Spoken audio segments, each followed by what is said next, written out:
En los últimos días ha habido de todo en relación con los cárteles mexicanos de la droga. Por una parte, se detuvo un personaje apodado El Jando, un piloto aviador que pertenece al círculo más íntimo de Iván Archibaldo Guzmán, el líder de los Chapitos. Por otra parte, en Colombia, el presidente Gustavo Petro, que pierde popularidad día con día en su país, acusó a los Chapitos, y en eso tiene razón, de controlar al ELN, el Ejército de Liberación Nacional, este grupo guerrillero que se ha convertido en un grupo criminal del narcotráfico y dice que están detonando por eso la violencia en la frontera con Venezuela. Olvidó decir que todos están apoyados por el propio gobierno de Nicolás Maduro, el ELN, los narcotraficantes y los propios ejecutores de la violencia en esa zona de la frontera entre Colombia y Venezuela. Bueno, y en los Estados Unidos, la fiscal Pam Bondi, en orden ejecutiva, ordenó, imagínese usted, ya no fue suficiente el declarar a los cárteles de la droga como terroristas, sino aniquilarlos. Así lo dijo Pam Bondi, la fiscal de los Estados Unidos, y lo que intenta es coordinar toda una labor en torno al Homeland Security que encabeza Kristi Noem, una de las funcionarias más duras del equipo de Donald Trump. Las cosas no se van a poner sencillas. Mientras los grupos criminales mexicanos están en la mira de la administración Trump, sobre todo la facción de los Chapitos del cártel de Sinaloa, en Colombia el presidente Gustavo Petro aprovechó el tema para intentar quitarse la presión interna que sufre y aseguró que ahora el jefe de la guerrilla colombiana del Ejército de Liberación Nacional es el cártel de Sinaloa. Pues los dueños de esas estructuras rojinegras que ya no significan libertad o muerte, sino sangre, sangre y sangre. Los dueños de esas estructuras no son comandantes colombianos, son los que compran la cocaína de origen mexicano. El cartel de Sinaloa es el jefe actual del ELN. Mientras el presidente colombiano enfrenta acusaciones de recibir millones de pesos para su campaña y pide la renuncia de todo su gabinete en medio de la crisis en su administración, responsabilizó al cártel mexicano de la violencia en la frontera con Venezuela, sobre todo en Catatumbo, donde han muerto más de 53 personas y más de 50,000 pobladores fueron desplazados. Lo que no se mencionó es que el ejército chavista tiene una alianza militar con la guerrilla y cárteles y que funcionarios del régimen de Maduro están directamente implicados en el tráfico de cocaína. Mientras tanto, en Estados Unidos, donde se ofrece una recompensa de $25 millones por Nicolás Maduro por dirigir el cártel de los Soles, el Departamento de Justicia que encabeza Pam Bondi publicó un memorándum en el que ordena la eliminación total de los cárteles y organizaciones criminales transnacionales. El documento señala que se deben aprovechar los recursos del Departamento de Justicia y empoderar a los fiscales federales en todo el país para que trabajen urgentemente con el Departamento de Seguridad Interior y otras agencias del gobierno para eliminar la amenaza que representa sobre todo el cártel de Sinaloa, el cártel Jalisco Nueva Generación, el cártel de Tren de Aragua y la Mara Salvatrucha. En México siguen las acciones contra el crimen organizado. Este fin de semana se detuvo a un criminal identificado como piloto aviador del círculo más cercano de Iván Archibaldo Guzmán, líder de los Chapitos. Se trata de Mauro Alberto alias Jando, quien fue capturado en el poblado Jesús María en Culiacán, Sinaloa, tras un enfrentamiento entre criminales y militares. De acuerdo con autoridades, el Jando está detrás de la violencia del 5 de enero de 2023, cuando los sicarios del cártel de Sinaloa intentaron rescatar a Ovidio Guzmán alias El Ratón. Mauro Alberto no solo es considerado un importante operador de los Chapitos y hombre de confianza de Iván Archibaldo, lo señalan como un ejecutor. A este criminal se le atribuye la autoría de los ataques con artefactos explosivos de Vasco Gil y Tamazula, Durango, el 28 de octubre y el 6 de noviembre de 2024. En otro golpe al cártel, un juez federal vinculó a proceso a Joel N., alias La Morsa, identificado como uno de los principales operadores de Aureliano Guzmán Loera, el Guano. La Morsa operaba laboratorios clandestinos para la fabricación de fentanilo y drogas sintéticas en el municipio de Elota. Además, se le señala de ser parte de la red criminal encargada del trasiego de droga a Estados Unidos. Bueno, lo cierto es que si uno comienza a ver cómo se están dando los operativos ahí en Sinaloa y en otros lugares, se está estrechando cada vez más el círculo en torno a Iván Archibaldo. a los jefes de los chapitos. ¿Por qué? Porque los golpes están cada vez más cerca del líder. Es algo que hay que tomar en cuenta y no solamente ocurre con él, ocurre con Aureliano Guzmán, ocurre con otros golpes que se han dado con algunos de los personajes importantes y con Viviana, que vamos a comentar ahora, que es uno de los narcotraficantes que no es tan conocido, pero que es de los más importantes y más violentos de México. Bueno, y por supuesto es también uno de los más buscados por los Estados Unidos. Se llama el Chapo Isidro, es uno de los más importantes y violentos narcotraficantes de México, como dice Jorge. Finalmente fue puesto en la lista de los más buscados por las autoridades de ese país. Y esta es la historia del Chapo Isidro. Fausto Isidro Mesa Flores, alias el Chapo Isidro, fue agregado por el FBI a la lista de los 10 criminales más buscados. El Buró Federal de Investigaciones ofrece $5 millones por información que conduzca a su captura y condena. Today, we're announcing the addition of Fausto Isidro Mesa Flores to the FBI's 10 most wanted fugitives list. Known as El Chapo Isidro, he's accused of spending the last 20 years flooding the United States with fentanyl, cocaine, heroin, and other deadly drugs. First, as an independent drug trafficker, and later, as the head of the Mesa Flores cartel. De acuerdo con la agencia estadounidense, el criminal y su organización son responsables del tráfico de droga y violencia en su frontera sur. They're also accused of heinous crimes ranging from kidnapping and extortion to torture and murder. En 20 años de historia criminal, el Chapo Isidro fue detenido y liberado en al menos 4 ocasiones. Reportes indican que comenzó su carrera criminal como pistolero de Amado Carrillo Fuentes, líder del Cártel de Juárez. Tras su muerte, comenzó a trabajar con Alfredo Beltrán Leiva, el Mochomo. En 2008, con la captura de Alfredo, se alió a los hermanos Beltrán Leiva cuando comenzaron una batalla contra Joaquín el Chapo Guzmán e Ismael el Mayo Zambada. Después de aliarse con varias células como los Mazatlecos y crear otras, el Chapo Isidro se afianzó en el norte de Sinaloa y comenzó a operar con su propio cártel. A partir de 2016, la estructura Mesa Flores expandió sus áreas de operación a 13 municipios clave de Sinaloa. Así aseguró su presencia en el norte, el sur, la costa y la sierra. La última acusación formal de Estados Unidos contra Mesa Flores se remonta al 26 de noviembre de 2019, cuando se le imputó por tráfico de drogas y posesión de arma de fuego. Ante su creciente poder de operación, se implementó un operativo de inteligencia binacional llamado Mongoose, en la que se dio seguimiento por aire en Sonora, Sinaloa y Nayarit. También se intervinieron señales de radio y se registraron conversaciones. Así, en agosto de 2022 se obtuvieron 2 imágenes clave. En las fotografías aéreas se observa un complejo de 10 cabañas, ubicado en la comunidad serrana de El Batamote. Otra imagen mostraba una hacienda tipo campestre en la comunidad de Estación Bamoa. Los documentos muestran las coordenadas exactas de los lugares que titularon la casa donde murió Chapo Isidro y las cabañas de Chapo Isidro. Con la demanda de fentanilo en Estados Unidos, el Chapo Isidro entró a la manufactura de la droga. Pero en diciembre de 2024, el decomiso histórico de más de 1 tonelada de fentanilo en Sinaloa, lo que equivalía a 20 millones de dosis con un valor en la calle de unos $400 millones, prendieron las alertas de las agencias de la Unión Americana. Hoy se intensifica su búsqueda al ser uno de los 10 fugitivos más buscados por el FBI. El Chapo Isidro sigue libre, armado y es sumamente peligroso.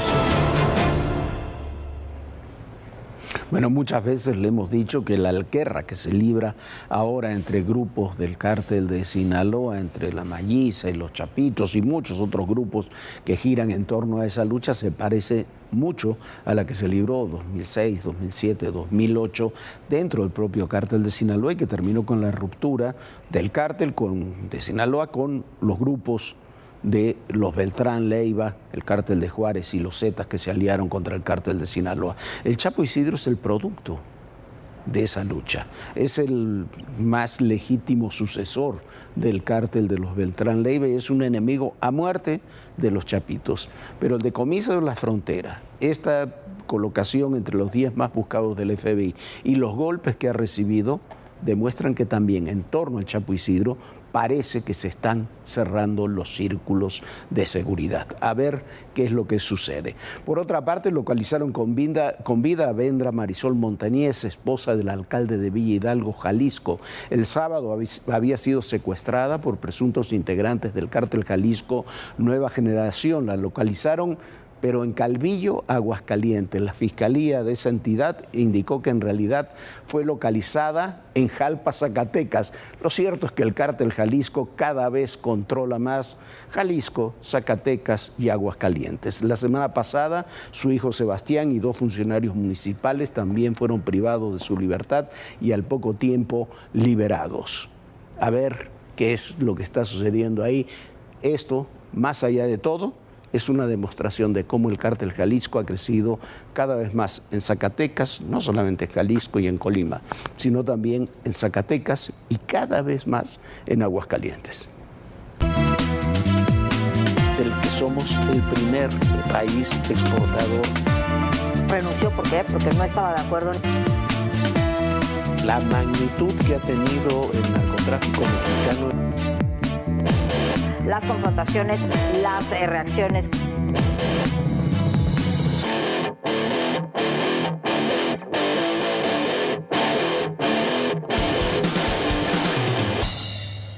Y esta tarde el presidente de los Estados Unidos, Donald Trump, ha firmado varias órdenes ejecutivas, entre ellas la imposición de aranceles del 25% a las importaciones de acero y aluminio. Esto incluye a México y Canadá.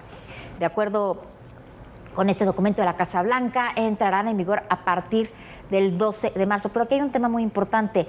Mucho de este acero que entra, aprovechando el Tratado de Libre Comercio entre México y los Estados Unidos, llega acero chino a México, le ponen el sello de hecho en México y lo mandan a los Estados Unidos. Esto es precisamente el tema que tiene furioso al presidente Donald Trump. Our nation requires steel and aluminum to be made in America, not in foreign lands. We need to create, in order to protect our country's future, a resurgence of U.S. manufacturing and production. It's 25% without exceptions or exemptions. And that's all countries, no matter where it comes from, all countries. So if it's made in the United States, there is no tariff. All you have to do is make it in the United States. We don't need it from another country. Bueno, sí lo necesitan porque importan la mayor parte del acero, que buena parte del acero que se usa en Estados Unidos se importa de otros países. México no lo afecta tanto el tema del aluminio, sí afecta muchísimo el tema del aluminio a Canadá, pero a México no tanto, pero sí es muy importante, es uno de los principales exportadores de acero, el tercer exportador mundial de acero hacia Estados Unidos es México y eso sí nos afecta, pero también a los que más afecta, lo platicábamos hace unos minutos en la mesa de República MX, es a los propios consumidores y a las empresas e industrias estadounidenses que utilizan el acero y el aluminio para una enorme cantidad de productos. Ya lo había hecho esto Donald Trump en el año 2018-2019 y tuvo que ir haciendo acuerdos con diferentes países para hacer exenciones porque terminó siendo, en términos económicos, un fracaso, un daño muy grande a muchas empresas estadounidenses. A ver cómo funcionan las cosas. Entran, como decíamos, hasta el 12 de marzo próximo. 12 de marzo, y bueno, hay que recordar, dentro de muy poco faltan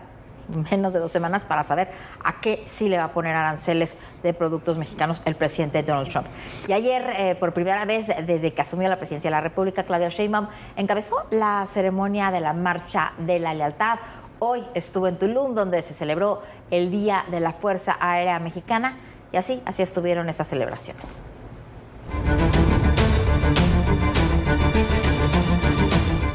Esta no fue cualquier aniversario de la Marcha de la Lealtad. Este domingo 9 de febrero, por primera vez fue encabezada por una mujer, por Claudia Sheinbaum, la comandanta suprema de las Fuerzas Armadas. Recibió los honores correspondientes en el Castillo de Chapultepec de la Ciudad de México. Después pasó lista de honor a los héroes de las gestas heroicas de 1847 en la batalla de Chapultepec y de 1914 durante la Revolución. Del heroico Colegio Militar, Teniente Juan de la Barrera, Cadete Juan Escutia, Cadete Agustín Melgar. El alto mando del ejército recordó el evento histórico, los 112 años. Un domingo como hoy, pero de hace 112 años, en este mismo lugar, se inmortalizó la Marcha de la Lealtad, significativo episodio de nuestra historia que fue enmarcado por la valentía y determinación de los alumnos del Colegio Militar. Y reiteró el compromiso de las Fuerzas Armadas de México. Comprendemos la trascendencia del momento que vive nuestro país. Por ello, las instituciones armadas ponemos a disposición de las y los mexicanos nuestra gran lealtad para contribuir en la seguridad y en el desarrollo nacional. Así ha sido y así será siempre. Por primera vez en la historia de esta institución, fueron mujeres cadetes las encargadas de llevar a cabo una salva de fusilería. La Marcha de la Lealtad es el recorrido que realizó el presidente Francisco I. Madero el 9 de febrero de 1913, del Castillo de Chapultepec a Palacio Nacional, escoltado por los cadetes del heroico Colegio Militar, en el inicio del golpe de Estado conocido como la Decena Trágica. En el evento estuvo presente el general Salvador Cienfuegos. Este lunes, en la mañanera del pueblo, la presidenta Claudia Sheinbaum explicó la presencia del exsecretario de la Defensa Nacional. Ayer estuvo el general Cienfuegos porque hay protocolos en el ejército. Ayer se celebró la Marcha de la Lealtad y se acostumbra invitar a todos los generales que fueron directores del Colegio Militar. Entonces, asistió porque es protocolo que asistan todos los directores del Colegio Militar. No vimos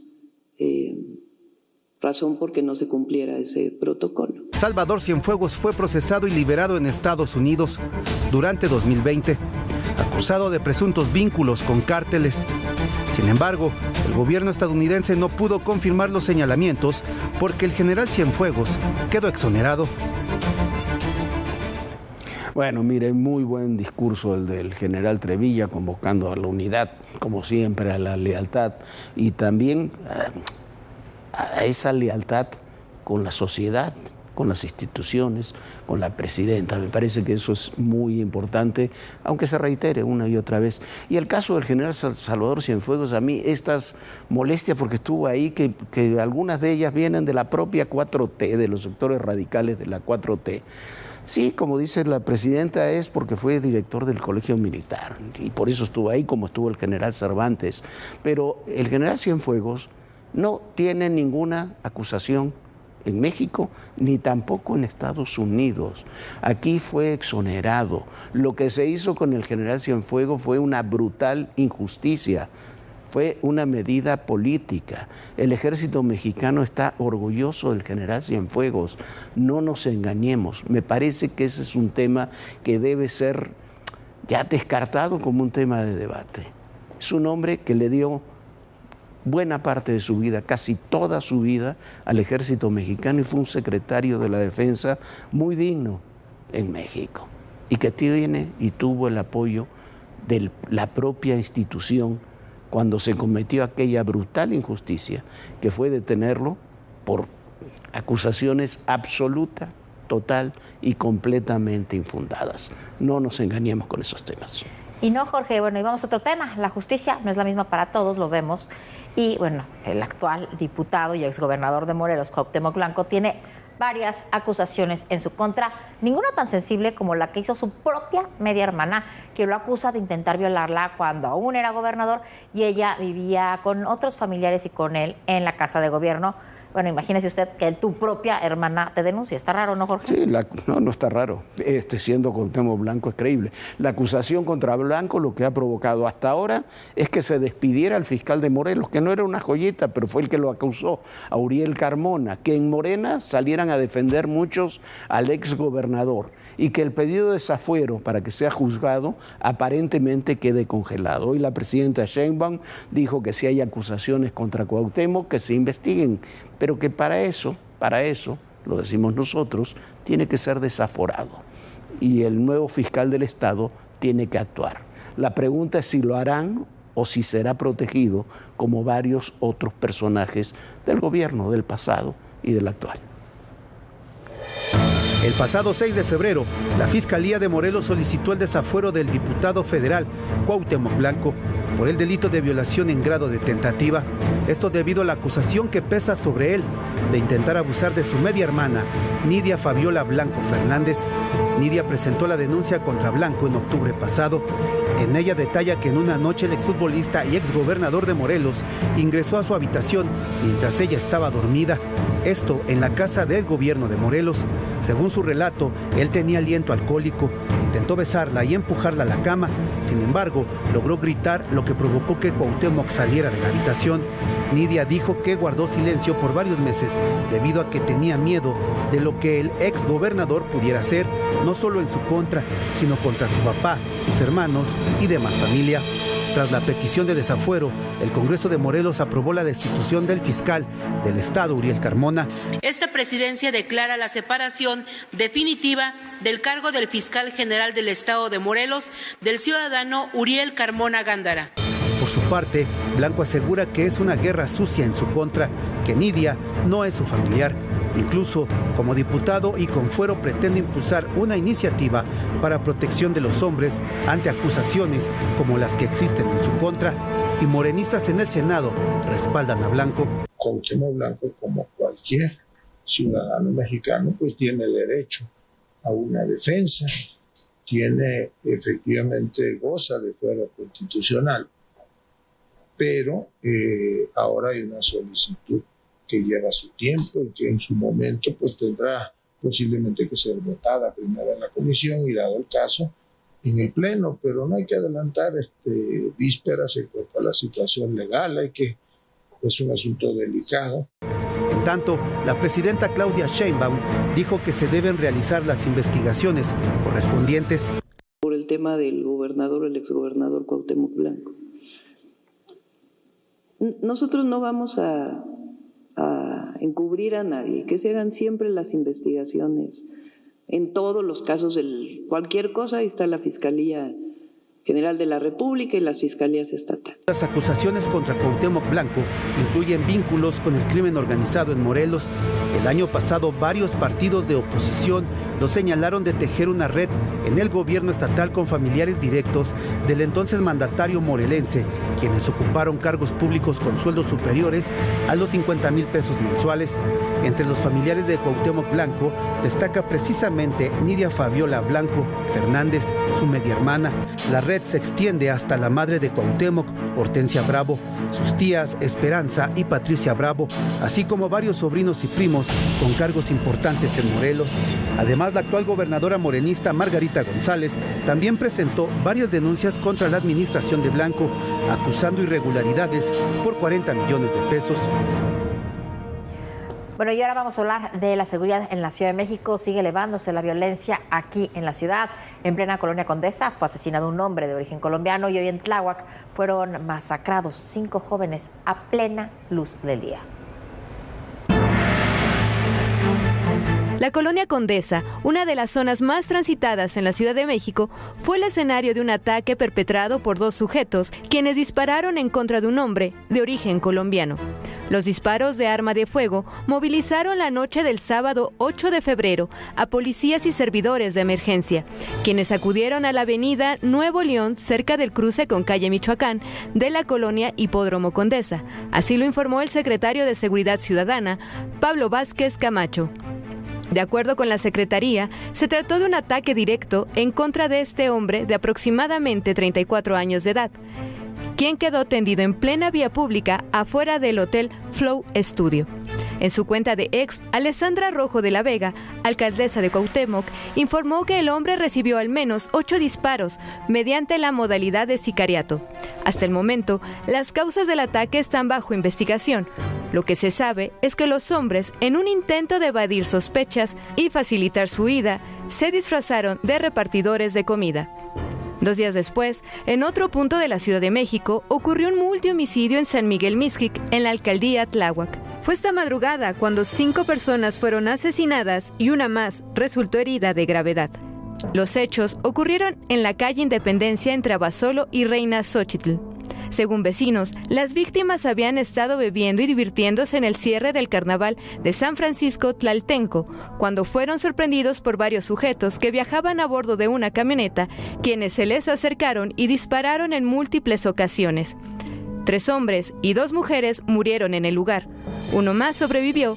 Se trata de un joven de 20 años que fue trasladado de emergencia al hospital. Según cifras del Secretariado Ejecutivo del Sistema Nacional de Seguridad Pública, en su último reporte correspondiente a enero de 2025, el homicidio doloso tuvo un incremento de 4.7% en la Ciudad de México de 2023 a 2024, año en que se registraron 816 asesinatos. Bueno, pues muchísimas gracias por habernos acompañado. Lo esperamos mañana en punto de las 11 de la noche. Descanse, sueñe bonito. Bonita noche, Jorge. Muy buenas noches, Viviana. Muy buenas noches a todos ustedes. Y recuerden, en el poder y en la política, todo, pero absolutamente todo, es personal. Gracias, buenas noches.